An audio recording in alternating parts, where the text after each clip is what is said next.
Sa ngalan ng Allah, ang mahabagin, ang maawain. Alam ng ating mga kaaway na ang pagpapaturi ng digmaan ay magdudulot ng higit pang pagkawasak sa kanilang mga base na wasak na hindi na muling maitatayo. Ang binhi ng Rebolusyong Islamiko ay naging matatag, malalim ang ugat at hindi matitibag na puno.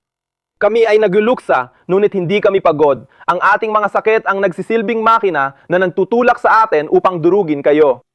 Sa pagsulong ng kausayan ng bansa at sandatahang lakas, hindi namin papayagan na maikalat ninyo ang inyong lason. Nalaman namin kung paano kayo talunin sa pamamagitan ng paglaban. Ang pagbabago sa balanse ng kapangyarihan na matagal lang nangyari ay ngayon naririnig na sa anyo ng mga sirena ng kamatayan. Magpapatuloy ang digmaang ito hanggat hindi naalis sa plano at estratehiya ng mga kriminal ang opsyon na salakayin ang lupang ito. Ang mga maninila na pumapatay ng mga bata, walang batas at walang hangganan na ginawang ugali ang krimen at pang-aapi.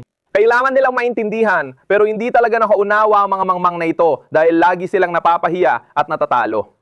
Ang perpektong pagsasagawa ng ating opensiba at depensibang aksyon ay nagpakita ng abot ng Iran sa mahina at madaling mapasok na impapawid ng kalaban. Ang tagumpay ay mula lamang kay Allah, ang makapangyarihan at marunong. Ngayong umaga, sinabi ng Iran na tinamaan ng airstrike ang kanilang Natanz nuclear facility, pangunahing sentro ng uranium enrichment. Ayon sa mga autoridad ng Iran, walang tagas ng radyasyon. Ayon sa media ng Iran, ang United Kingdom at Amerika ang nangguna sa pag-atake gamit ang anti-bunker na bomba. Itinatanggi ng militar ng Israel ang kaalaman sa insidente.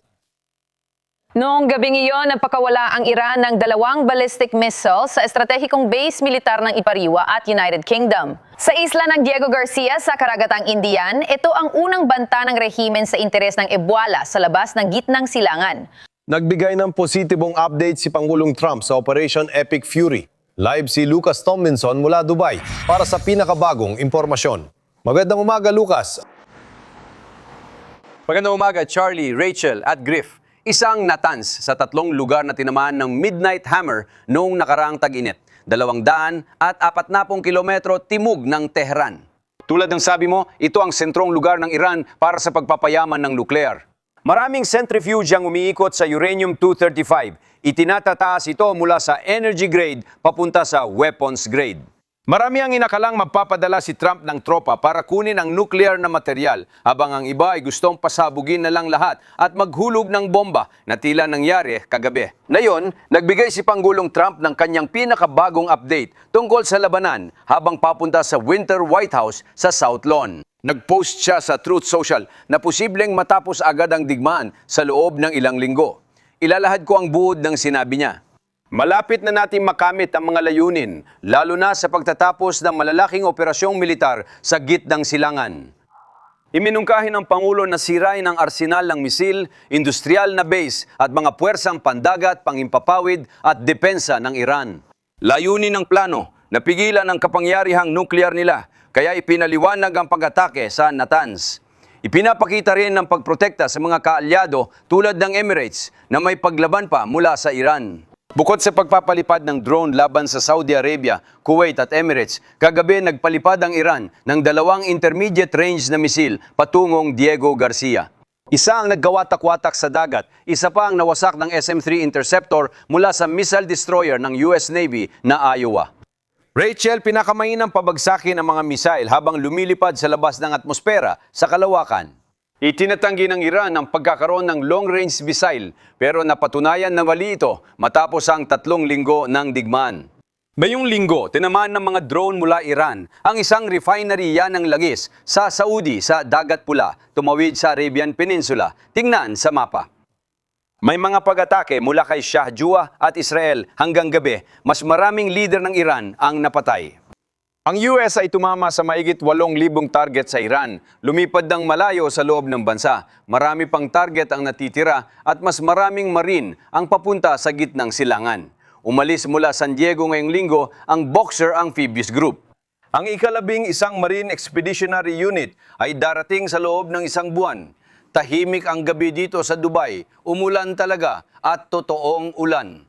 At tungkol sa mga ballistic missile at drone, isa itong tahimik na gabi. Isang medyo tahimik na gabi. Kakaunti lang ang mga drone at ballistic missile. Mga kasama, Salamat Lucas, isang mabilis na tanong. Binanggit mo ang tweet ni Trump tungkol sa mabilisang pantatapos nito. Dahil sa malaking progreso, mabilis silang sumusulong sa kanilang mga layunin. Siyempre, magiging magandang balita ito para sa mga merkado, pero naniniwala rin ako magiging maganda ito para sa maraming Amerikano na gusto kapag mabilis kumilos si Pangulong Trump. Kahit nung sa ISIS na mabilis niyang pinuksa sa kanyang unang termino, ginawa rin niya ang operasyong Midnight Hammer na labis na pinuna.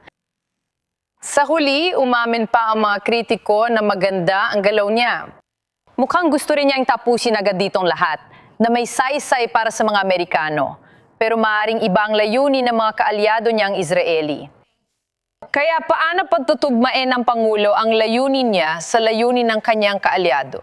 Dahil makita natin ngayong linggo na binumba ng Israel ang mga oil field na tila ikinainis ni Pangulong Trump. tama ba? Sa Golpo ng Persia, nangyari ang pag-atake ng mga Israeli. Sa likod ko, ang mga gusaling yan, Rachel, ay dating pinakamalaking gas field. Tumaas ang presyo ng enerhiya. Tandaan na 80 hanggang 90% ng gas at langis mula sa Golpo ng Persia ay napupunta sa Asya. Gusto ni Pangulong Trump na mas tumulong ang mga kaalyado. Sa Japan, dahil sa konstitusyon, limitado ang self-defense forces at hindi sila tumatagal sa misyon. Ngunit ayon sa Pangulo, ipinapakita ito ni Siniwira. Mula sa zero na pag-export ng LNG noong 2016, naging nangunguna sila sa buong mundo. Kung di naman dito napupunta ang gas at langis, bakit di tinutulungan ng mga kaalyado na buksan ang merkado? Lucas, mabilis lang. Gusto ko lang magkomento. May umiiral na kwento na parang lahat ay naniniwala na kukunin natin ang isla ng karge. Pero kung babalik ka sandali, hindi pa ito malinaw. Hindi sinabi ng Pangulo na iyon ang layunin niya, kahit na lahat ay isinasalang-alang. Dahil may dumarating pang mga Marines, sabihin mo sa akin tungkol sa mga minangayon.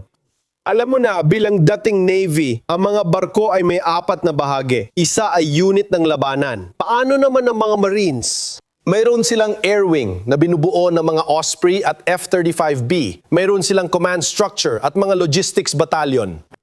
Dahil dito, maaari mag-operate ang mga Marines na ito sa dagat para protektahan ang kipot ng Hormuz nang hindi na kailangan magpadala ng tropa sa lupa.